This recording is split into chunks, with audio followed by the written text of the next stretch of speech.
The Devil You Know, published in the September 2021 print issue of Rolling Stone. Written by Paul Solotaroff. Read by Eduardo Ballerini.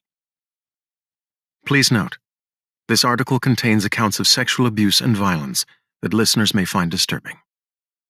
Years before the secret room in the garage behind his place, years before he ran around sickening the souls of untold girls in Putnam County, New York, Howard Gombert had a Jones for Rachel R.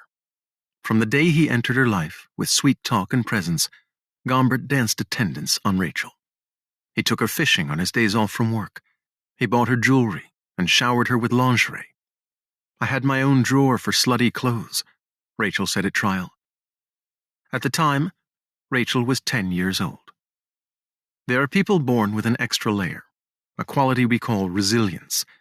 No one knows where it comes from, but we can confirm it exists, because Rachel is still here and can't be silenced, though cops ignored her for a decade. "I used my voice. I told everyone," she tells Rolling Stone. "No matter how loud I spoke, though, they just didn't hear me." Lainey B. is still here and can't be silenced, though she was only 7 when Gombert molested her. "The universe chose me because I was strong enough to survive," she says, "to speak for all the girls who aren't here." Tina Z. is still here and can't be silenced, though she was all of 12 when he first raped her, she said. "They don't want our pity or compensation from the state. What they want is to be heard in full by men in power."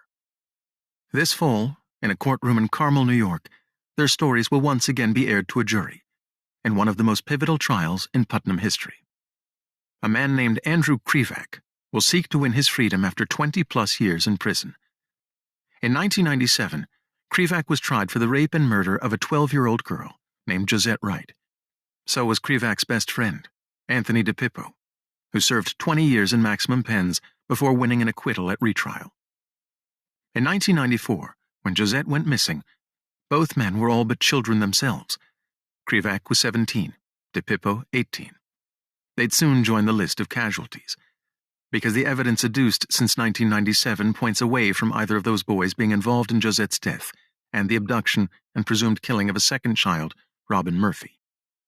Instead, substantial evidence points to Gombert as the man behind those crimes. But this is Putnam County, a white flight, Trump-allegiant non-place in New York State, 40 miles and 40 light years from the Bronx. The malfeasance is so thick here, you could crack a crown biting into it. And the way you tell crooked cops from common criminals is the size of their pension plan. So no, Howard Gombert won't be on trial this fall. Instead, Putnam's district attorney will fight to preserve the lies that protect the county. Gombert, reached in prison, denied the allegations and impugned the credibility of his accusers. Come September, then, we'll watch a grim reprisal of the 2016 trial that freed DePippo.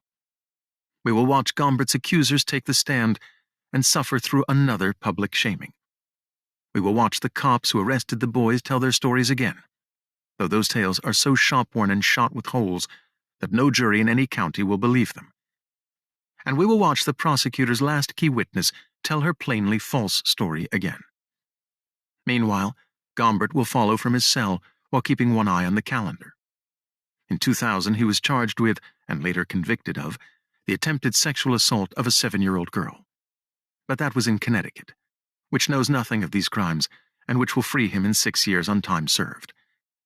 And then Gombert will get out in his early 60s, still young enough to hunt if he so chooses. The rope, the sash cord, the 8-inch knife. He'd know where to get new ones.